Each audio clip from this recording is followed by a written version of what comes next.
Doncs comencem amb aquesta cinquena taula, l'última de les jornades ecosocialistes d'avui. És una taula que hem titulat Capitalisme o vida. Amb aquesta taula tenim per objectiu justament desenvolupar les aportacions i aprofundir en les pràctiques que tant des de l'àmbit acadèmic com des de l'acció política, com veieu, estan portant a terme aquesta centralitat a les polítiques públiques de la vida i de la reproducció humana. La crítica al sistema capitalista neoliberal ha situat com a fallides moltes de les estratègies de redistribució portades a terme per la socialdemocràcia, seduïda també pel neoliberalisme. Les desigualtats van ser afrontades amb polítiques per la igualtat d'oportunitats, però en quina mesura aquestes polítiques per la igualtat d'oportunitats han estat realment transformadores i en quina mesura el capitalisme ha significat un aprofundiment en les mateixes desigualtats en tant que han deixat al fora del centre de la política pública les lluites de grups socials més expulsats o relegats pel propi sistema capitalista. Ens referim a les dones, a les persones migrades, a les persones LGTBI, a la diversitat funcional, a les minories ètniques, etc. Aquest capitalisme que ha impulsat un model de societat classista, racista, masclista i que ha centrat la seva institució dels drets, la seva constitució de drets a partir de l'androcentrisme que tant hem criticat. Les respostes de l'ecosocialisme i especialment també de l'ecofeminisme han posat al centre aquest valor superior de la vida i de la reproducció humana i són respostes que han estat cercant la justícia social i la justícia de gènere per la sostenibilitat de la vida, precisament. Com lluitem contra les desigualtats, contra les exclusions sexistes, racistes, classistes, LGTBI-fòbiques, etc. I quines són les polítiques imprescindibles per un horitzó de pobresa zero. Això és el que ens volem plantejar amb aquesta taula. Crec que tenim unes convidades i convidat magnífics per poder-ho fer. En primer lloc, els presento a tots tres i així també guanyem temps. Tenim a la Sara Moreno, és doctora en Sociologia i professora de la Universitat Autònoma de Barcelona, vicerectora també d'alumnat i ocupabilitat, experta en treball, vida quotidiana, benestar, desigualtats socials i de gènere. En segon lloc parlarà el Marc Parés, que és doctor en Ciències Ambientals, investigació de l'Institut de Govern i Polítiques Públiques, de l'IGOP, i especialista en molts temes com la governança urbana, la participació ciutadana, moviments socials i l'ecologia política. I en tercer lloc parlarà la coneguda sobradament per vosaltres, la regidora tinenta Laia Ortiz, que ella és politòloga, té una rica trajectòria política, sabeu que ha estat diputada al Congrés dels Diputats i Diputades fins al 2015, des del moment en el que ocupa la tinença d'alcaldessa de Drets Socials a l'Ajuntament de Barcelona. Doncs bé, dono la paraula en primer lloc a la Sara Moreno. Molt bé. Merci. Esteu bé? Sí, no? Bé, quasi bona tarda, ja bon migdia a tots i a totes. Sé que porteu un matí d'intens treball, per tant el que jo intentaré fer és de manera esquemàtica apuntar algunes idees al voltant del tema de la taula, aquest capitalisme, aquesta dicotomia entre capitalisme i vida.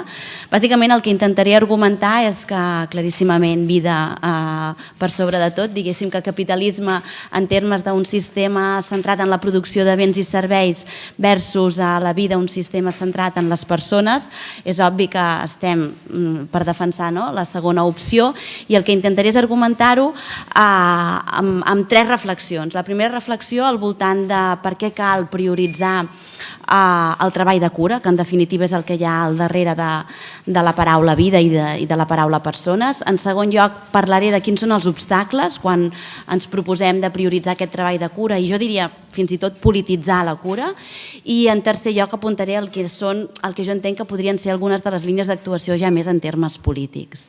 Per tant, començo amb el primer punt, del per què prioritzar i polititzar el treball de cura. Crec que per començar en aquest punt és necessari fer una primera reflexió de què és la cura. Si us fixeu, jo he parlat de treball de cura i per sobretot hem de tenir en compte que la cura es pot veure de diverses perspectives, però des de la que jo parlo, al darrere de la cura hi ha un treball. També poden haver-hi sentiments, també hi ha sentiments, hi ha emocions, però cal que tinguem present que hi ha un treball. Per què dic això? Doncs perquè això és el que dona peu a desigualtats socials i ja no només de gènere. Si només veiem la cura com una part emotiva, sentimental i emocional, no podrem veure ni podrem analitzar ni visualitzar les desigualtats que implica la distribució de les responsabilitats de cura. Per tant, la cura com a treball són totes aquelles tasques necessàries que necessitem per poder desenvolupar les activitats pròpies de la vida diària.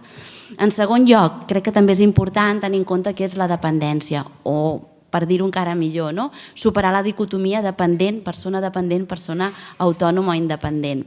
En realitat, cal mirar-nos tots com a interdependents. Ens necessitem uns als altres en funció del moment en què ens trobem al nostre cicle vital. Òbviament, les necessitats que té una persona que acaba de néixer, que és absolutament dependent, no són les mateixes que les que té un adolescent, que també és dependent segurament més emocionalment i no físicament, o la que quan som adults ens podem convertir en persones dependents quotidianament, perquè no sabem ni preparar-nos pràcticament una truita o alguna cosa per menjar i per tant això també ens genera certa dependència quotidiana o dependències econòmiques i després, òbviament, també dependències quan no ens podem valdre per nosaltres mateixos quan som adults. Per tant, és bo pensar el treball que hi ha al darrere de la cura. Dependència i independència segurament és millor parlar d'interdependència i això ens situa en tercer lloc en un escenari en què és inevitable que ens replantegem com organitzem socialment la cura. Perquè si entenem que som interdependents, si entenem que la dependència és universal, és inevitable pensar com organitzar la cura. I això en un context en què hi ha hagut una sèrie de canvis sociodemogràfics que han fet que el que sempre ha existit, que han estat aquests problemes d'organització de la cura, es manifesti amb un volum i amb una intensitat que fins aleshores desconeixíem per l'envelliment de la població i perquè, també ho diré de manera planera, ja no existeixen o no hi ha prou dones ja actualment en el context en què vivim perquè puguin atendre les necessitats que se generen de l'envelliment i la dependència de la població. Si ara, en aquests moments, ja tenim dèficit, en els propers anys que vindran, si fem cas del que diuen les projeccions demogràfiques, el dèficit es anirà multiplicant i triplicant. Això ens obliga a parar i pensar com ho estem fent, a revisar prioritats i apuntar quines podrien ser les alternatives. En definitiva, del que es tracta és de socialitzar el risc que implica els canvis sociodemogràfics, socialitzar i distribuir els costos d'una mala organització del treball de cura. Tots els que estem en aquesta sala, un dia o altre, necessitarem o estem necessitant o ja hem necessitat que algú ens ajudi a poder desenvolupar la nostra vida diària, sigui emocionalment, físicament, econòmicament, socialment, i per tant cal que redistribuïm els costos d'aquesta organització social de la cura i cal que revisem drets i deures en aquest sentit. Llavors això seria com una mica el primer, molt resumidament, el primer punt que volia tractar, el per què hem de prioritzar la cura, és una necessitat com a societat, i el per què l'hem de polititzar, doncs perquè s'ha de socialitzar el risc i redistribuir els costos que genera en termes de desigualtats, òbviament, i en termes també de benestar i de malestar. En segon lloc, us deia, 4 pinzellades de quins són, al meu entendre, els principals obstacles amb què ens trobem actualment quan pensem en com podem repensar o com hem de revisar aquesta organització social de la cura. El primer obstacle jo crec que és fruit de la simplificació del treball de cura en termes de dependència i és fruit de naturalitzar la cura com una responsabilitat i com unes tasques innates en les dones. El fet de pensar que tot allò que té a veure amb la cura és una qüestió de dones i que s'ha de viure en femení és un dels principals obstacles, perquè essencialitza el que són tasques i treballs que, evidentment, no cal que us digui tots vosaltres, que tothom és capaç de fer i aprendre si no sap fer i, per tant, d'acabar desenvolupant en el moment en què sigui requerint. Per tant, aquesta naturalització i essencialització del que és el treball de cura el que fa és incidir en la reproducció i molts cops en l'èmfasi de determinades desigualtats, i sobretot de gènere, però també molt lligades a les de classe, perquè les condicions materials d'existència acaben sent al final fonamentals per veure com s'assumeixen les responsabilitats de cura o les obligacions morals que hi ha al darrere de la cura. Per tant, el primer obstacle és aquesta naturalització, aquesta falsa naturalització i essencialització del treball de cura. El segon obstacle, també de manera molt directa, és la individualització de les responsabilitats vinculades a la cura.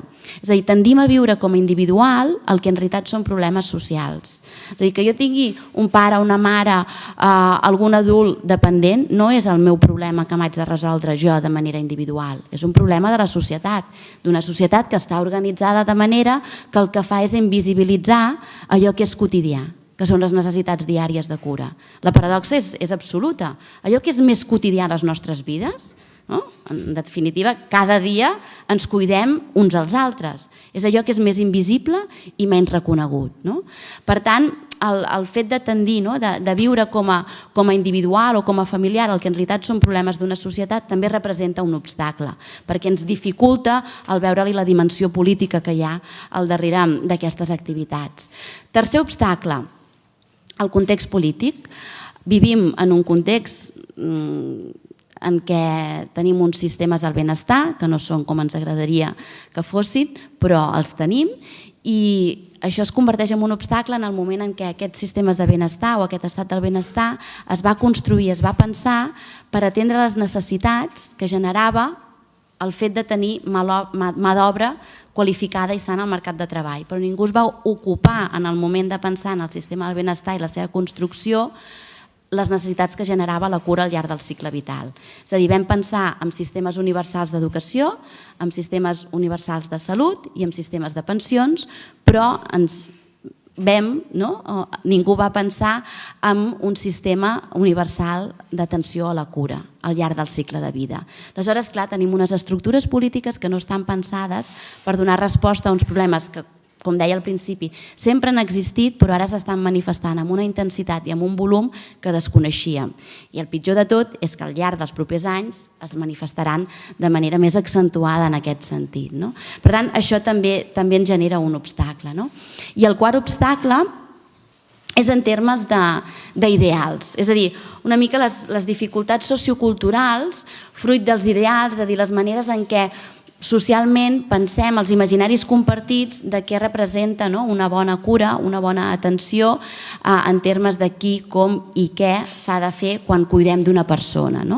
I aquí el que tenim són uns ideals que, a veure, tampoc es tracta de generalitzar ni simplificar, però la recerca, l'evidència empírica que disposem, sobretot des d'una aproximació qualitativa, ens apunta que en el nostre context, i és una qüestió que cal emmarcar molt en el nostre context, el que és la cura de les criatures s'està sobredimensionant, per dir-ho d'alguna manera, li estem donant més importància que mai al que és a la criança de les criatures, tenim menys fills que mai, però els dediquem més temps que mai, la paradoxa també és important, i en canvi en la cura de les persones adultes, que és on es generen més necessitats, doncs no tenim tan clar quins són els ideals. Bueno, sí, tenim un ideal molt clar, que és el que compartim i ens condiciona, que és a casa i amb la família és la millor opció. Però aquest ideal el que fa és reproduir moltíssimes desigualtats en termes de gènere i classe i acabar alimentant determinades cultures al voltant de què és una bona cura que acaben perjudicant la vida quotidiana de moltes de les persones que tenen necessitat d'aquesta cura. Perquè a vegades a casa i amb la família és la millor opció, és més una millor opció per la persona que està donant aquella cura perquè no té més opció o perquè el sentiment moral d'obligació que sent de la cura li dificulta poder plantejar-te altres opcions o per el dèficit d'una xarxa pública que ens permeti presentar altres opcions, però no sempre és la millor opció per a aquella persona que necessita la cura. Jo aquí podríem dir-ho de forma una mica així contundent, però crec que estem en un escenari en què els fills s'estan convertint en un bé escàs sobreprotegit i les persones dependents en el sentit estricte de la paraula o més utilitzats s'estan convertint en un excedent menys tingut i això en genera un problema enorme. A partir d'aquí hem de pensar com nosaltres podem actuar i quines són les vies de plantejar-se si aquesta politització de la cura, com encarar-la. I aquí entraria el tercer punt, per cenyir-me el temps i no menjar-me massa a l'espai dels altres companys, que seria com podem avançar. Si una mica breument, com he intentat explicar, aquest és l'escenari, aquest és el context i aquestes són algunes de les dificultats o obstacles amb els que ens trobem. Quan ens plantegem políticament quines són les vies d'actuació, jo penso que hi ha 4 elements a tenir en compte. El primer element és que ens hem de centrar en les causes i no en les conseqüències. I quan ens plantegem organitzar socialment la cura, la causa és la divisió sexual del treball, la de sempre, la de tota la vida, és la mateixa causa. Nancy Fraser ho diu, a mi m'agrada molt, que ell sempre utilitza les tres dimensions dels problemes que tenen a veure amb el gènere, problemes de redistribució, problemes de reconeixement i problemes de participació. I diu, vigileu que ell ens adverteix que la història és molt astuta i a vegades les coses s'acaben girant per acabar només assenyalant els problemes de reconeixement quan en definitiva això el que fa és eclipsar els problemes de redistribució. En el cas de la cura correm el risc que ens passi això. S'està reconeguent la cura, es parla molt de cura últimament i es parla en molts fòrums, està l'agenda política, està l'agenda mediàtica, està l'agenda científica, però es parla de cura i molt sovint no es parla del treball de cura. I si no parlem de treball de cura no podem parlar dels problemes de redistribució que hi ha al darrere del treball de cura. I és obvi que la cura s'organitza de manera molt diferent si ets home o si ets dona, si tens més recursos materials o si tens menys recursos materials. Per tant, ull amb el que ens advertia la Nancy Fraser des d'una perspectiva molt més global, però si parlem de cura no ens podem quedar atrapats amb el reconeixement de la cura, està molt bé reconèixer-la, però al darrere del reconeixement de la cura hi ha com es redistribueix la responsabilitat de la cura. Per tant, aquesta seria la primera idea. Segona idea, hem de superar que això sigui una qüestió de responsabilitats individuals o familiars. És una responsabilitat social i el que hem de fer és, com us deia a l'inici, buscar les maneres en què puguem socialitzar el risc que genera l'organització social de la cura i redistribuir els costos, però no viure-ho individualment, perquè tots i cada un de nosaltres no tenim els instruments necessaris per poder donar respostes individuals al que genera la cura. I això em porta al tercer punt que volia fer, I és el que jo sempre explico de la mateixa manera. Si volem realment afrontar com organitzar socialment la cura superant aquests obstacles, ens hem de plantejar que el que hem conegut fins ara, que era aquest triangle del benestar, en què teníem l'Estat, la família i el mercat, s'ha de convertir en un quadrat o en un diamant, que a vegades teòricament hi ha qui parla del diamant de la cura. Què vol dir això? Doncs que no en tenim prou en pensar que Estat, família i mercat s'han de coordinar per donar resposta a aquest problema, sinó que hem d'afegir un quart vèrtex, que és la comunitat. I això no vol dir desresponsabilitzar ni l'Estat, ni la família, ni deixar-ho tot en mans de la comunitat i que el mercat hi jugui un paper simplement de guany econòmic, sinó vol dir que hem d'afegir aquesta comunitat perquè el que volem és socialitzar allò que forma part de les nostres vides. I afegir la comunitat vol dir tenir un nou actor en joc i veure com s'incardinen les relacions. I aquí hi ha experiències molt interessants. Hi ha experiències al mateix Ajuntament de Barcelona, el projecte Radars, jo penso que és un magnífic exemple de veure això de la comunitat que ara en parlem tant, però també ens costa definir què és tan heterogeni, pot arribar a ser tan ambigu, costa identificar-ho, com es pot arribar a concretar. La comunitat es pot concretar de moltíssimes maneres, és una nova dimensió, diguéssim, que s'introdueix en aquests tres actors que són sobradament coneguts i es tracta de veure com som capaços de vehicular propostes que passin per la comunitat. El projecte Radars és un magnífic exemple de com la comunitat es pot concretar, però tenim altres experiències, com per exemple experiències de cohousing, que es poden plantejar des de tradicions més cooperatives, si voleu, i que també estan donant un sentit al paper que pot jugar la comunitat en aquesta organització social de la cura. Què ens permet introduir la comunitat? Que la família no és substitut d'allà on arriba l'Estat, sinó que és complement i que l'Estat hi pot jugar un altre paper, l'Estat, dic la responsabilitat pública, i que no ho deixem tot a mans de que tinguis o no recursos per accedir al mercat i donar respostes. Per tant, ens obre una altra dimensió de treball. Finalment, la quarta línia, convertir el que fins ara és un cercle viciós, que és tot el que envolta la cura i la dependència, és un cercle viciós perquè la gent dependent en el sentit estricte de la paraula, no l'ampli que jo us plantejava a l'inici de la interdependència, són col·lectius invisibles en la societat, vulnerables, que els costa molt fer visibles les seves reivindicacions precisament per la pròpia condició en què es troba, que a més el treball de cura és un treball invisible, menystingut, no reconegut ni socialment ni econòmicament, i que a més l'acaben fent persones, majoritàriament dones, amb situacions també de menysteniment, de reconeixement, etc. Aquest cercle viciós l'hem de convertir en un cercle virtuós. La crisi de la cura el que posa de relleu és la insostenibilitat d'un sistema econòmic, ambiental i social que no s'ha sabut organitzar prou bé i que ara està produint que la gent viu molts anys i envelleix malament. Per tant, hem de donar-li la volta a aquest cercle viciós i l'hem de convertir en un cercle virtuós. Aquí també podem generar ocupació, podem generar benestar, podem garantir condicions d'igualtat d'oportunitats. Per tant, convertir aquest cercle viciós en un cercle virtuós. I això ens obliga a plantejar-nos com a mínim 4 preguntes. Quin és l'objectiu? L'objectiu és la igualtat, però també és el benestar quotidià, no només el benestar material. Quins són els subjectes d'aquestes polítiques? Són les persones dependents? Són les persones cuidadores? Som tots? Són els professionals? Són els que hi treballen en el sector? Són sectors molt precaritzats, molt feminitzats. Per tant, hi ha diversos subjectes i per tant això dona peu a diverses polítiques. Qui decideix? Qui pot decidir sobre la cura? La persona que la necessita, la persona que la dona, els professionals. Aquí hem de trencar molts imaginaris, molts imaginaris que nosaltres mateixos acabem reproduint quan ens trobem en situacions vitals. I finalment, on té lloc això? Jo sempre dic el mateix, hem de treure la cura fora de les cases, perquè les cases acaben reproduint les desigualtats socials. Socialitzar la cura i incorporar la comunitat com un actor més a l'hora d'organitzar socialment la cura vol dir treure la cura de dins de les llars, perquè a les llars no tenim control de com es reprodueixen o no les desigualtats socials. Les preferències en realitat no són neutres ni a la classe, ni al gènere, ni a l'origen, ni res. Si socialitzem la cura com hem estat capaços de socialitzar, per exemple, l'educació 0-3 anys amb les escoles bressol, i socialitzem molts altres trams de la vida en què tenim cura, però també li podem donar un component educatiu.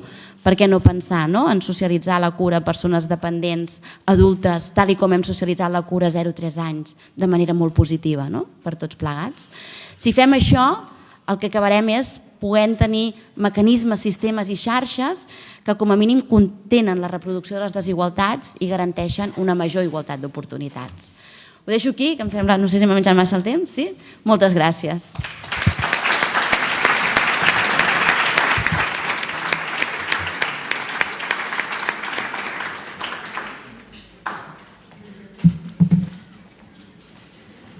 Molt bé.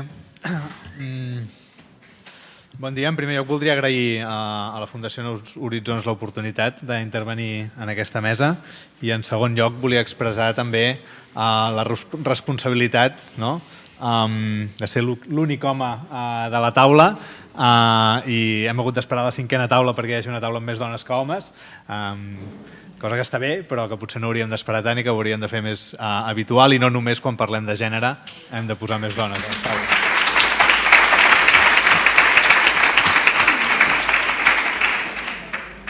Bé, jo el que faré és intentar fer una reflexió sobre la relació entre medi ambient i societat, entre qüestions ambientals i qüestions socials des del punt de vista de la generació de desigualtats. Ho farem 3 punts. Primer intentaré veure d'on venim i quina és aquesta relació entre qüestions ambientals i qüestions socials. Després intentaré situar on estem i com el neoliberalisme amenaça l'ecosocialisme i per últim intentaré veure una mica cap on anem o cap on podem anar per plantejar algunes alternatives en aquesta situació des de l'ecosocialisme.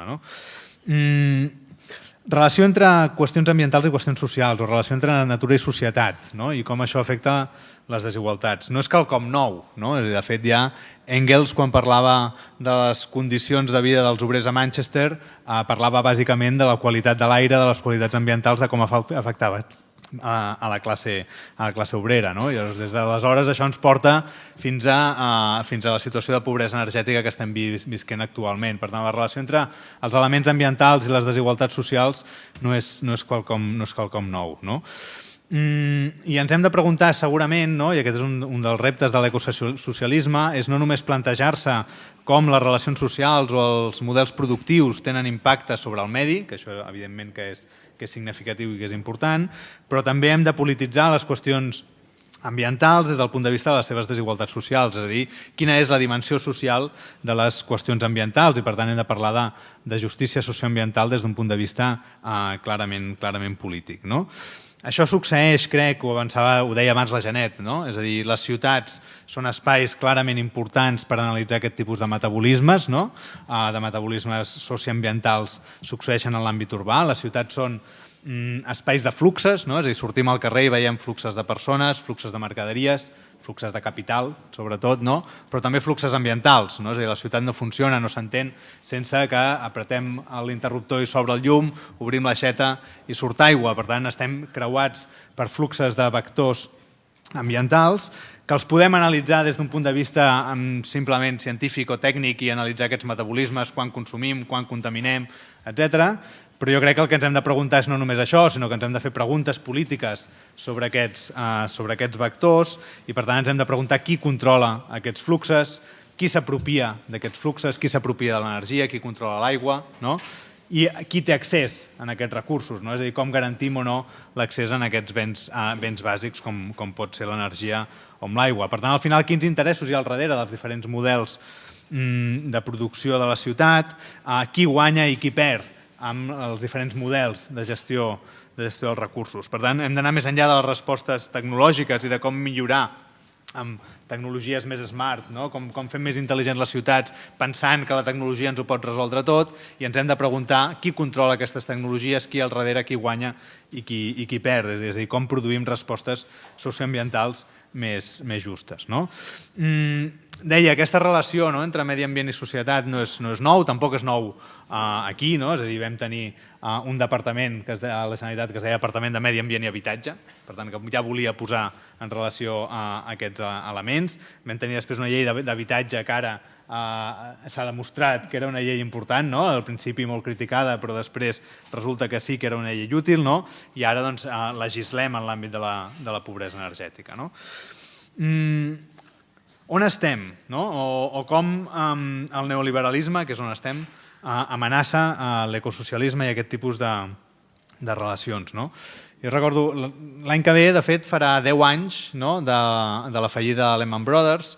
Aleshores hi havia qui deia això és el col·lapse del capitalisme, hem de refundar el capitalisme. No? Bé, hauran passat 10 anys. També en aquell moment recordo a Rodrigo Rato que deia esta va ser una crisis que va durar 10 anys. Doncs sí. No? I segurament el concepte de crisi en si és una de les qüestions problemàtiques, no? Que moltes de les respostes que hem anat buscant ens diuen no, el que hem de fer és ser resilients, adaptar-nos, no? I ja sortirem de la crisi i tornarem a on? Tornarem a la situació anterior, no? Per tant, realment això és el que es vol, tornar a la situació precrisi, sembla que alguns sí que és el que desitgen, no? Però aquest concepte de resiliència a vegades és una mica perillós, igual que el de crisi, i segurament hauríem de pensar més en com transformem, com construïm una nova realitat, com construïm una alternativa, perquè al final, al cap de 10 anys, qui ha estat resilient ha estat el neoliberalisme. És a dir, el neoliberalisme és el que no ha desaparegut, és el que ha tingut la capacitat d'adaptar-se, de fet. No? És a dir, hem passat, ja als anys 90 vam passar d'aquell neoliberalisme que en deien més rollback, no? És a dir, que pretenia tornar a la situació prekeynesiana a un neoliberalisme que es diu roll-out, no? Que és el que té la capacitat d'adaptar-se a les situacions canviants. No? I això és el que fa el neoliberalisme actualment, no? És a dir, aquesta filosofia econòmica i política que qüestiona bàsicament la intervenció del govern en el mercat i en les relacions econòmiques individuals, però que és també un model de governança que naturalitza el mercat com a forma de regulació de la vida social, al final. Per tant, al final el neoliberalisme el que ens porta és assumir que les nostres relacions personals venen regulades a través d'un instrument que es diu mercat, sobre el qual no hi podem intervenir, és a dir, sobre el qual hem acordat que la democràcia intervé sobre la vida política però no sobre la vida econòmica, que la democràcia, ens deia el Joan Herrera abans, no intervé sobre l'esfera privada de les empreses. És a dir, per tant, aquests són els canvis que hem de començar a produir, és a dir, començar a intervenir també des de l'àmbit democràtic en totes les esferes de la societat i no només en algunes de les esferes. Deia, aquest neoliberalisme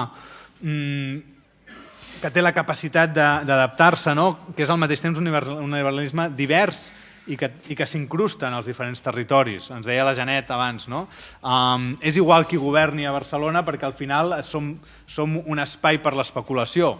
Per tant, això és rellevant. És a dir, és veritat que el neoliberalisme pren diferents formes, és veritat que hi ha territoris i governs que hi han fet front i que hi ha una capacitat d'agència col·lectiva per fer-hi front, i em remeto, per exemple, quan amb la llei de barris també aquí a Catalunya es feia una aposta per revitalitzar zones urbanes segregades i per tant això era una aposta clarament contra les dinàmiques neoliberals d'aleshores. Per tant sí que els governs locals poden fer coses com està fent l'Ajuntament de Barcelona actualment, però el neoliberalisme té aquesta capacitat de ser dominant i d'actuar a tot arreu i d'impregnar l'individu, que aquest és un altre, amb la qüestió de la taula capitalisme o vida, un dels elements d'aquest neoliberalisme és que acaba produint una subjectivitat neoliberal en què ens acabem interioritzant com a persones aquestes formes de vida i de relació.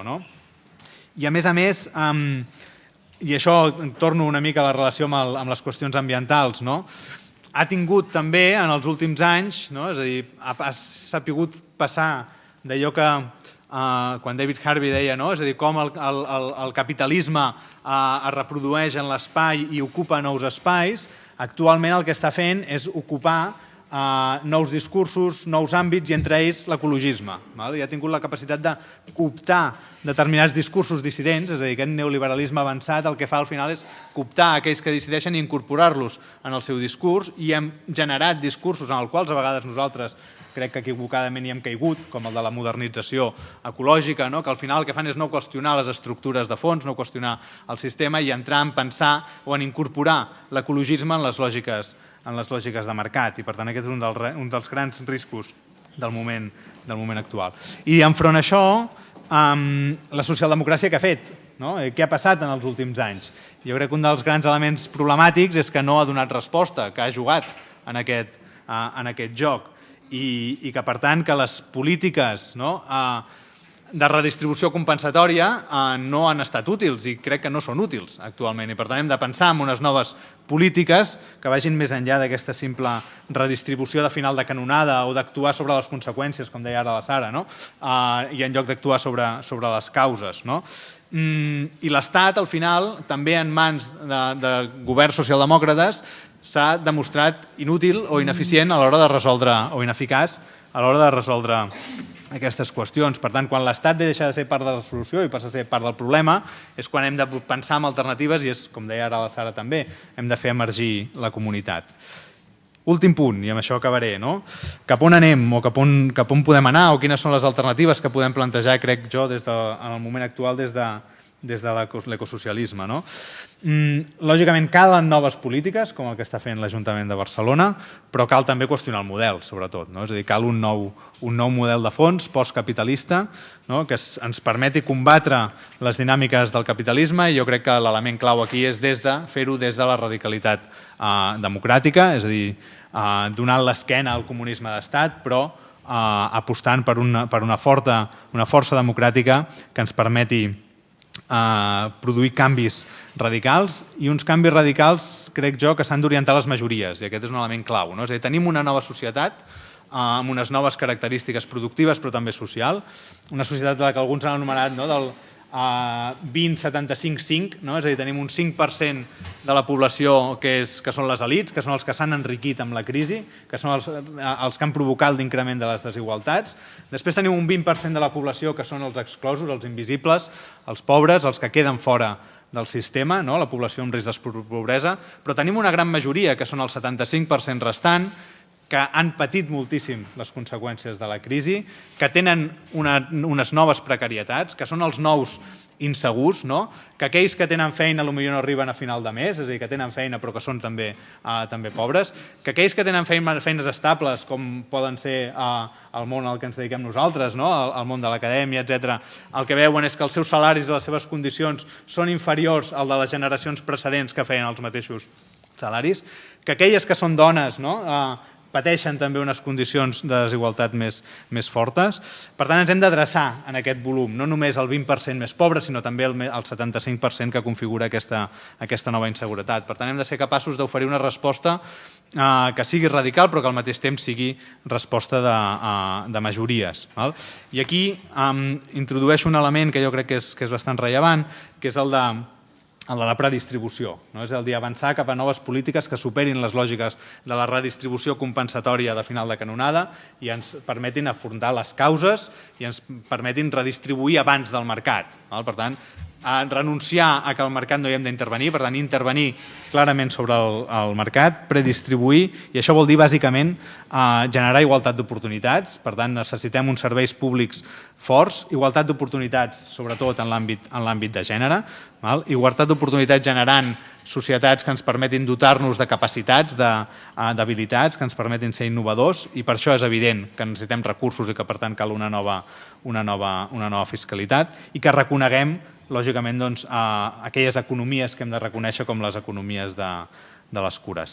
I per últim, i amb això acabo, aquestes respostes de l'ecosocialisme en el moment actual, que han de ser innovadores, que han de ser noves, que s'han d'adreçar a les majories, jo crec que han de sortir i amb això ho enllaço amb la creació del nou subjecte polític, han de tenir aquesta capacitat del que en diem actuar en comú, i per tant de produir-se des de la comunitat, de generar noves institucionalitats, és a dir, noves pràctiques com l'experiència de radars o altres polítiques que s'estan impulsant des de ciutats i ajuntaments del canvi, però també nous models i noves institucionalitats basades en l'autogovern de la ciutadania, per tant, en l'autogovern comunitari. És a dir, entenent que el públic no és només l'institucional, sinó que el públic és també el comunitari.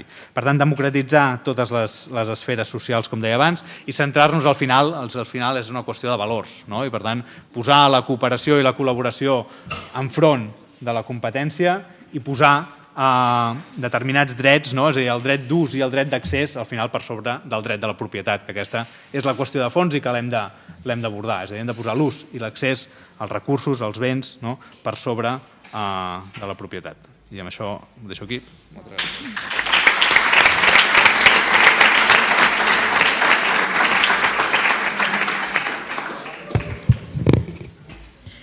Sí, bona tarda. Ja segurament l'horari sí que no és compatible gaire amb la vida o amb la gana que ja deveu tenir. La veritat és que el títol de la taula, que és molt suggerent, però realment feia complicat seleccionar on ens centrar. Capitalisme o vida en si, doncs aquí pot entrar tot, reducció de desigualtats o pobresa zero com a objectiu. I la veritat és que és quasi com un resum del que són unes jornades ecosocialistes o com una gairebé recepta de quin és el model de societat amb el que volem avançar. Sí que compartir amb vosaltres algunes idees i després alguns exemples a partir de lo local. Clar, quan parlem de capitalisme o vida, o agafant una mica la Yayo Herrero, que és d'aquella gent que sempre, des de l'ecofeminisme, sempre m'agrada llegir, el resum podria ser prioritzar o posar la centralitat de l'agenda, la dignitat humana i fer-ho compatible amb la naturalesa. Seria una mica el resum de les pròpies jornades. I hem estat parlant de moltes esferes, de què fer a nivell d'estat, a nivell català, a nivell europeu. Segurament, i també amb el que ha dit la Sara i el que ha dit el Marc, si en algun lloc podem fer una síntesi i més en lo concret, és la capacitat que tenen les ciutats, perquè tenen dues coses fonamentals, les polítiques vinculades a la quotidianitat de les persones i a més la proximitat. I aquestes són dues coses claus pel potencial transformador que té. És a dir, si tu pots canviar els patrons de comportament, la quotidianitat de les persones en com s'organitza la societat i ho fas des d'aquesta proximitat, també és més fàcil, diguéssim, avançar a canvis que són clarament transformadors. Evidentment que de fons tenim 3 grans vectors, no estem parlant de justícia climàtica o justícia ambiental, de justícia social i de justícia de gènere. Evidentment són aquests 3 grans valors que ens han d'acompanyar a les decisions polítiques que fem, ja sigui en esfera global i en esfera local. I és evident que necessitem canvis globals en regulació, etc. Però sí crec que el potencial de les ciutats és cada vegada més gran i més tenint en compte quina és la situació a nivell internacional o d'altres esferes polítiques. Sobretot tenint en compte que el 70% de la població del món viu a ciutats. I per tant, tots aquells canvis que puguem fer a partir d'aquesta proximitat i quotidianitat també estaran provocant canvis a una escala molt més gran. Centrant-nos en el potencial de la cura i afegim el que anava dient la Sara. Jo crec que si volem construir, o en aquest cas ciutats, compatibles amb la vida, és evident que hem d'anar a aquestes causes que deia la Sara. I si una cosa fa el capitalisme, és també el que hem de fer és conèixer quines són les dinàmiques habituals. Una és, evidentment, l'amplificació de desigualtats, és el que sempre ha estat més l'amplificació de desigualtats, la manca que el mercat no distribueix precisament o no redistribueix, però també hi ha una part que té a veure amb l'impacte en el temps, és a dir, també el que fa el capitalisme és treure temps de les persones per posar-ho al servei de la producció i de la creació de diners, o també treure recursos per posar-ho al servei d'aquesta creació de diners. Llavors hem de veure com revertim també des de lo concret aquesta dinàmica o aquestes lògiques pròpies del capitalisme. Una és, evidentment, fent diagnòstics i visibilitzant aquestes injustícies, ja sigui de gènere, social o ambiental, i posar-les de relleu. I jo crec que ara estem com a mínim en un moment, com estem en un estat tan crític o tan al límit, també és un bon moment per fer emergir aquesta radiografia clara de les profundes desigualtats i com podem vincular aquestes profundes desigualtats econòmiques també, evidentment, amb un impacte de gènere. I és molt fàcil també, és a dir, des de la ciutat, i el que estem fent a Barcelona és també fer aquesta radiografia sempre amb aquesta triple clau. Una qüestió que hem fet és el Pla de Justícia de Gènere i una part essencial és com canviem la pròpia institució, el propi Ajuntament, quin és el canvi institucional que necessitem per fer polítiques en clau de justícia de gènere. Una és aquesta anàlisi de desigualtats en totes les polítiques, i aquí tornant a la transversalitat, però aquesta anàlisi de desigualtat és una evidència. És una evidència amb les cures i com es redistribueix en el temps, però quan veiem avui la radiografia de la pobresa a Barcelona és evident, o sigui, el col·lectiu on hi ha una taxa de pobresa 4 punts superior a la resta són els infants. I això vol dir que va acompanyat d'infants en famílies i en gran part a dones. Vull dir, avui la radiografia de la pobresa a Barcelona està clarament vinculada a famílies monoparentals. I el 94% de les monoparentals estan liderades per una dona. I aquesta segurament si haguéssim de descriure avui. I això no vol dir que allò que dèiem clarament, que la pobresa tenia rostre de dona gran, això no vol dir que avui les persones grans estiguin millor, sinó que en general està tothom pitjor. I per tant s'ha estabilitzat en el baix, és a dir, el col·lectiu de persones grans creix a la ciutat, especialment a Barcelona, és a dir, avui a Catalunya si el 18% de la població és major de 65 anys, calculem que en 15 anys estarem en un 25% de població major de 25 anys i a Barcelona a un 30%.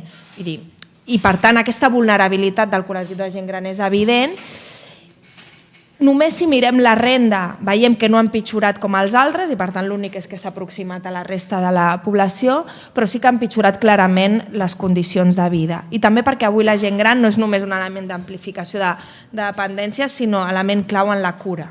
Vull dir, avui gran part de les tasques també reproductives o d'atenció als infants recauen sobre gent major de 65 anys i també fins i tot el sosteniment de moltes famílies on tots els membres estan aturats i per tant recau també el sosteniment d'aquella família en funció de la pensió, amb un impacte evident. Per tant, el Pla de Justícia de Gènere té a veure amb com analitzem les causes, com radiografiem com està la ciutat, com està la gent i en clau de quins col·lectius i evidentment també de repensar les polítiques concretes. Una és la pròpia Comissió Interdepartamental de l'Economia de les Cures, on estem fent què és el que fa la ciutat en termes de cura, què és el que fa la família en termes de cura i com repensem també això. Això vol dir repensar moltíssimes coses que tenen molt a veure amb la política local, com repensem el servei d'atenció domiciliària, un servei d'atenció domiciliària que majoritàriament està remunerat, molt poc remunerat, però amb dones, i que en molts casos aquests mals convenis, aquesta mala remuneració del gran part de les empreses d'atenció domiciliària fa que les pròpies treballadores que s'encarreguen de la cura acabin sent després alhora usuàries de serveis socials del propi Ajuntament de Barcelona. Aquest cercle viciós que és simptomàtic de com es redistribueix. Per tant, atacar la cura, on tenim 4.000 dones treballant i on hi ha més de 20.000 persones ateses, és d'un potencial transformador molt important. I aquí ho estem fent en diverses qüestions. Com repensem el model, si remunicipalitzem, si ampliem el control públic sobre això, també sabeu com està la regulació per municipalitzar, però com ampliem aquest model, com reduïm la fragmentació de les cures, és a dir, una cosa és la higiene, ara una altra és l'àpat a domicili, ara una altra, i això ni és una bona qualitat per la persona, ni tampoc és eficaç per la pròpia administració, aquesta pròpia fragmentació, i l'altra és com fem una aliança amb les pròpies treballadores per la millora també del propi conveni i de les seves condicions laborals i el seguiment de la pròpia contractació. A banda, evidentment, de posar-hi més recursos. És a dir, el primer any ja vam ampliar uns 16 milions d'euros al propi servei d'atenció domiciliària per millorar el contracte que s'havia fet. L'altra qüestió és també posar el focus. Quan parlàvem, un altre dels fets destacats que hem fet des de l'Ajuntament és les pròpies polítiques de renda. Què hem fet? Doncs el primer any o el primer any i mig anar a atacar quin era el gruix de la pobresa i com us deia eren infants i en famílies monoparentals. Doncs aquí hem començat l'aplicació de la renda. Ho fem a partir d'aquí i no em vull estendre, però aquí sí que ha tingut un impacte molt significatiu. Hem passat des de 7.000 infants que rebien la prestació de 100 euros al mes, hem passat a 23.000 infants aquest any que reben aquesta prestació i ara estem iniciant una implementació de la renda en clau de gènere, com us deia, a nivell de famílies monoparentals. Altres qüestions que tenen molt a veure amb decisions polítiques. L'habitatge jo crec que és el gran monstre de Barcelona i la gran amenaça. I aquí sí que és veritat que malauradament ens falten també molts mecanismes regulatoris i per això també una de les tasques del municipi és també fer emergir el conflicte. És a dir, si no el podem només resoldre, també hem de fer emergir el conflicte polític i elevar-lo. A Barcelona, tradicionalment, gran part de les persones que hi vivien són propietàries i encara tenim aquesta fotografia, és a dir, el 80% de la vivenda habitual està en mans, és propietat, però aquesta fotografia canvia en 180 graus quan parlem dels usuaris de serveis socials. Dels usuaris de serveis socials, el 80% són arrendataris i, per tant, paguen lloguer. I això també ho hem de tenir molt en compte, i més si veiem, i esteu veient aquests dies, què està passant amb els lloguers a la ciutat. Aquí exclou, vull dir, ahir la notícia que sortia és que avui el que estan excloent les immobiliàries són precisament a persones pensionistes i famílies amb fills, i això és una decisió que està prenent el mercat.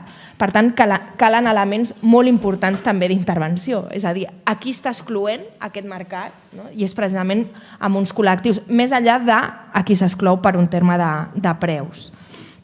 Altres qüestions que jo crec que són importants com a mínim esmentar, no sé com vaig de temps, perquè no ha aparegut aquí. Jo crec que una cosa que té molt a veure també amb la pròpia dignitat humana, no? I amb la sostenibilitat de la vida, i no sempre des de la política en parlem, és les emocions i el com estem, no?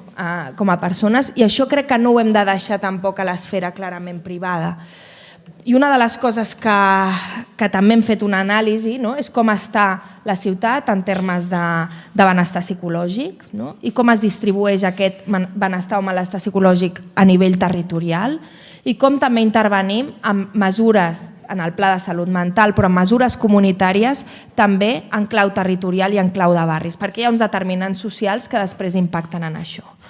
Però si en alguna cosa també actua el capitalisme, no? I el propi mercat, és la capacitat d'aïllament de les persones. És a dir, no multiplicar només les desigualtats, sinó que també ens aïlla. No? Ens aïlla en les relacions, i si una cosa som les persones, són éssers clarament relacionals i socials. Per tant, el doble impacte, no només de veure'ns privats d'accés a recursos, sinó també dels espais habitualment on relacionàvem, on ens acompanyàvem, on parlàvem, diguéssim, té un impacte molt fort, no? Sobre la vida quotidiana de moltíssima gent, de no saber ja a on dirigir-se, on anar a buscar ajuda, o a vegades simplement a on compartir la seva quotidianitat. I aquí també és un factor clau on les ciutats podem intervenir afavorint-ho. Podem afavorir-ho a partir del propi espai públic, no? Què es prioritza? Qui té l'espai predominant en l'espai públic? Aquí el gran debat que tenim des de Superilles, però també amb com el dissenyem aquest espai públic, però també com afavorim aquests vincles comunitaris i aquests espais relacionals. Un exemple que deia la Sara era els radars, és a dir, que tots els veïns i veïnes se sentin partíceps de cuidar aquella persona gran que sap que té 85 anys, que viu sola, i com creem aquestes complicitats. I això és tan important no només en l'envelliment o en la criança, aquesta part compartida com a societat, sinó per totes les edats, en una visió també general de cicle de vida. I per tant, la salut mental o la salut de les persones també té molt a veure amb que potenciem des de les ciutats, des dels espais públics, des dels equipaments, una part relacional molt important. I una última, per també il·lustrar-ho, que és com empoderem, és a dir, no és només fer-ho visible, sinó com empoderem aquesta ciutadania, que no és el 20%, que ara és més, i aquest és un altre problema que tenim a la ciutat, la gran dualització, la classe mitja ens està desapareixent a marxes forçades, i el que ens trobem és una dualització de la pròpia ciutat i polarització, i per tant cada vegada tenim més gent a la franja del mig, i això evidentment hi hem d'actuar. Però el que anava a comentar és com a partir també d'una intervenció amb aquesta visió territorial podem crear uns elements globals clarament diferents. I en aquesta línia és el pla de barris que també estem treballant a nivell de Barcelona, i també amb com empoderem a la ciutadania, més enllà d'acompanyar-lo amb les seves necessitats, com els percebem subjectes que poden exigir drets. I aquesta és una de les qüestions claus que en cada una de les polítiques, des de com fem plans d'ocupació que no reprodueixin l'estigmatització, la sensació de fracàs, la sensació que aquest és l'enèsim pla d'ocupació que estic fent, que només m'estan entretenint, o com també donem aquests ajuts que es desvinculen a vegades també, i requereix desvincular-ho de serveis socials perquè la persona a vegades no té un problema social, simplement és que no està arribant a final de mes i per tant no cal fer-lo passar, diguéssim, per segons què, o com és conscient que hi ha drets fonamentals i que ell ha de vetllar també, diguéssim, per exigir-los. I un exemple és en pobresa energètica, jo crec que també per posar un exemple concret i és amb el que estem parlant. Nosaltres estem apostant per transitar de donar ajuts, perquè entenem que no és tampoc el municipi qui ha d'anar incrementant els ajuts per pagar factures, perquè això tampoc no està canviant el substantiu, i ara començarem un servei que vam fer una prova pilot l'any passat, amb 10 punts de la ciutat, amb punts d'assessorament energètic, ja no és de pobresa energètica, sinó d'assessorament energètic, on les persones puguin saber quins drets hi ha, què és el que diu la llei, com aplicar també reducció en les tarifes, com mediar amb les companyies i a més això qui ho està fent, i també estem anant a domicilis, hem anat a 3.100 domicilis que pateixen pobresa energètica, no?, per acompanyar-los en aquest procés, però a més qui ho fa són persones aturades de llarga durada que en un procés de formació ara són agents energètics i se n'adonen que hi ha iguals, diguéssim, i que poden clarament ajudar-se. No? I això també ha acabat significant que molta d'aquesta gent que són agents energètics que han anat a domicilis i estan treballant, avui ara alimenten els propis moviments socials, no?, en contra, diguéssim, de l'oligopoli elèctric. És a dir, intentar veure com en cada projecte i en cada programa hi posem aquesta visió global. Jo ja no m'allargo més perquè us podria parlar d'educació, us podria parlar de moltíssims exemples concrets que van amb aquesta trilogia de justícia de gènere, justícia social i justícia ambiental, que al cap i a la fi ha estat el significat d'aquestes jornades, i reafirmar-nos també amb el gran potencial que tenen avui les ciutats, jo crec, per canviar la política global.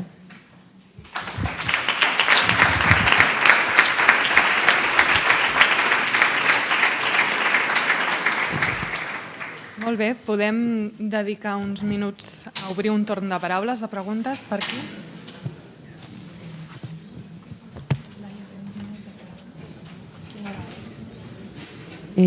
Hola, bon dia. Se'm sent? Sí? Hola. Bueno, primer de tot, felicitar-vos per la taula. M'ha encantat, de debò. I un comentari a tot el que ha parlat la Sara. Jo soc dona, soc infermera i treballo a un àmbit força oblidat per la medicina en general, que són les cures pal·liatives, i on crec que la cura té més sentit que mai, no?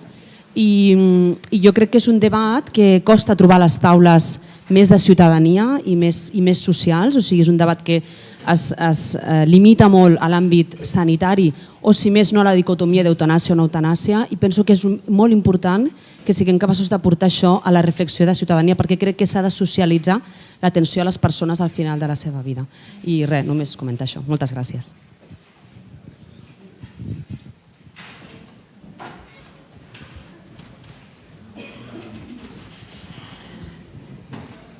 Hola, us he escoltat amb molt d'interès i... Què? Hola, us he escoltat amb molt d'interès i no em puc estar de dir-vos que, com sempre, trobo a faltar que es parli de cultura. Crec que no se sent?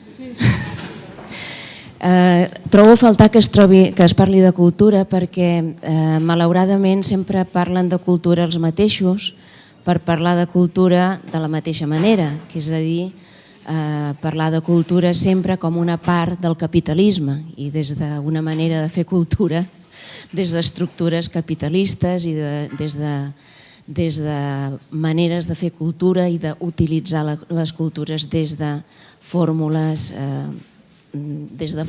diguem-ne, capitalistes. Som en un moment on tot s'ha de repensar i també s'ha de repensar les formes de fer cultura o de reutilitzar o de resementitzar la cultura. I trobo a faltar que justament totes les esquerres els hi fa moltíssima mandra ficar-se en aquest terreny i els hi mengen el terreny sempre les dretes i la socialdemocràcia. I aleshores crec que ens hem de treure aquestes taranyines del damunt i ficar-nos en aquest terreny, perquè hi ha un terreny immens justament per ficar la cultura en tot aquest terreny de fer vida i de fer creativitat i de ficar l'empenta de la capacitat de generar noves formes de viure i de generar noves formes socials que tindríem si ho sabéssim aprofitar, com deia Gramsci.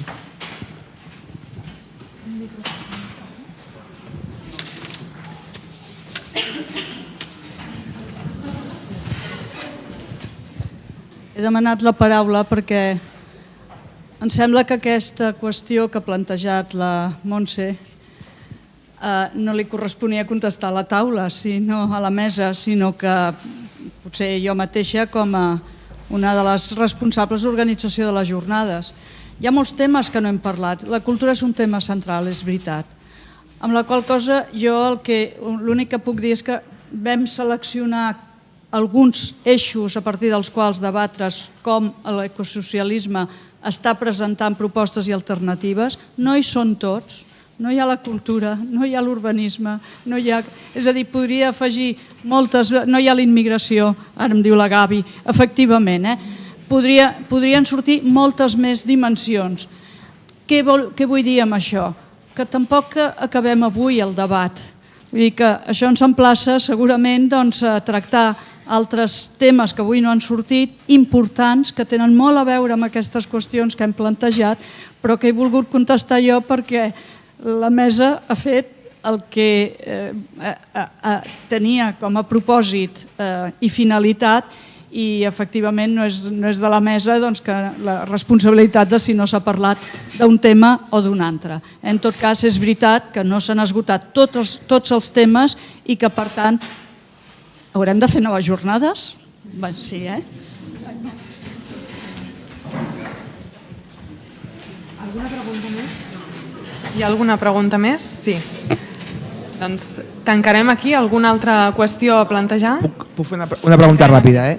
Jo hem parlat del feminisme i hem parlat de l'empoderament de la dona per acabar amb la cura, per acabar amb la divisió sexual del treball dins la cura i com ha afecta aquesta divisió sexual a la bretxa salarial, etcètera, de la dona i de la discriminació de la dona a l'àmbit de les relacions laborals. Però quin és el missatge que hem de donar per empoderar els homes per acabar amb aquesta condició de privilegi i perquè actuïn directament a la feina de la cura? Perquè és a dir, s'ha d'empoderar la dona, però també ha de ser l'home qui participi i acabi trencant la divisió sexual del treball. Com empoderem a l'home perquè acabi amb aquesta condició de privilegi? Quin és el missatge?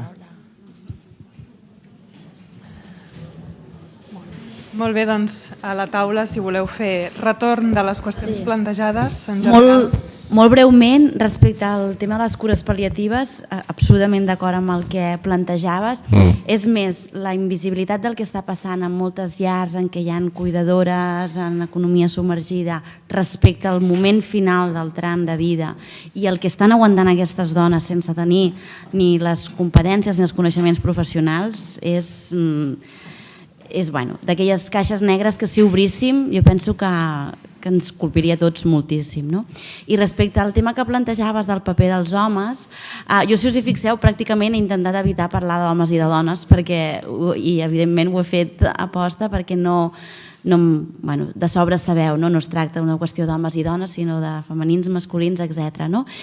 I el que sí que està clar que aquí diguéssim que hi ha tot el que et pot aportar resposta una mica al que tu plantejaves, tota la línia que està parlant de les noves masculinitats i que està qüestionant la masculinitat hegemònica tal com s'ha entès tradicionalment i obre la porta a altres maneres de viure en masculí, diguéssim, i aquí jo crec que tot el terreny de les noves masculinitats i la paraula de la corresponsabilitat són els dos referents teòrics que podrien donar resposta. Sobre cures pal·liatives, a més, jo crec que és d'aquests models millor resolts en el sentit de bon acompanyament a nivell de qualitat. Segurament és dels serveis de millor qualitat que podem donar a les persones i ara una de les coses, per això m'ha fet pensar, una de les coses que també estem treballant a nivell de cura és també acabar amb aquestes fronteres en el que és sanitari, en el que és social, i com, de fet tenim una comissió amb la Generalitat que hem impulsat d'una taula de treball sociosanitària on temes claus que poden ser cures pal·liatives però altres, de com una persona pot passar a l'hospital on està clarament cuidat o amb tots els serveis i a la que se li dona l'alta. A vegades ens trobem a l'Ajuntament de Barcelona fins i tot que es deixa persones al carrer, que són clarament dependents. És a dir, t'has gastat uns recursos increïbles, no? A lo millor operant una persona, però després te'n desocupes completament de com, no? d'aquell itinerari. I una mica el que estem fent proves pilot, per exemple, amb un programa d'Ictus en concret, no? De com abans ja serveis socials es coordina, diguéssim, amb el propi hospital i fem aquest acompanyament i abans s'ha preparat tot, i això d'anar-ho ampliant, que també és una manera de canviar el paradigma de que la gent no té una frontera, no? A vegades entre les cures sanitàries i les cures, i és l'administració la que s'ha d'adaptar i no a l'inrevés. I ja l'altre ja ho ha comentat la Sara. No, simplement en relació amb com incidir sobre les masculinitats, jo crec que, a part del que ha dit la Sara, que òbviament pensem en les masculinitats, però també com incidim, és a dir, quin és l'origen de tot això, i al final jo crec que la clau és aconseguir una major igualtat d'oportunitats d'inici, no? És a dir, amb la lògica de les polítiques predistributives, si avancem cap a societats més igualitàries, amb igualtat d'oportunitats, després, en conseqüència d'això, que això no vol dir que no calguin noves masculinitats, no? Però estarem en una situació en què serà més difícil generar aquestes desigualtats, m'explico? És a dir, poder incidir d'entrada sobre les igualtats d'oportunitats. Molt bé, la Dolors ho deia, cal continuar aprofundint en aquests debats. Jo crec que han sortit moltes coses sobre la taula, farem una síntesi de tot això per després tornar a fer un retorn a totes i a tots. Gràcies per participar en aquesta mesa. Farem aquest emplaçament en els debats que han sortit, com el tema dels privilegis de les masculinitats, perquè les desigualtats d'una gent són privilegis d'altres. Això no implica la precarització de drets, sinó entomar les responsabilitats col·lectives, i crec que avui hem apuntat molts elements per continuar aprofundint en aquestes respostes ecosocialistes i ecofeministes. Deixem aquí la taula, però donem pas a la coordinadora nacional d'iniciativa, la Marta Ribas, per fer la cloenda.